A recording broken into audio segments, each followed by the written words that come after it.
మొన్ననే మీ అందరికీ తల్లికి వందనం ఇచ్చాం.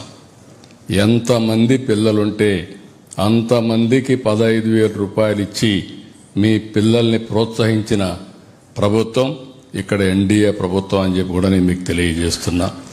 ఇంకొక పక్కన మొన్ననే మీరు చూస్తే 3 దీపం కనెక్షన్స్ ఉచితంగా ఇచ్చాం.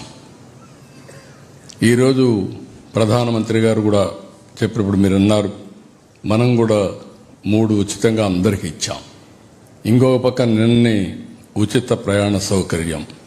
మీరు ఎక్కడికి పోవాలన్నా ఆర్టీసీ బస్సులో ఫ్రీగా మీరు పోయి రావచ్చు.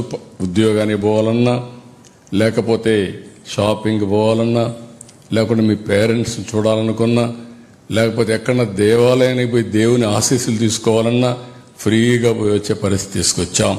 అది ఈ ప్రభుత్వం పేదల పట్ల, మహిళల పట్ల ఉండే అభిమానం అని చెప్పి కూడా నేను మీకు తెలియజేస్తున్నా.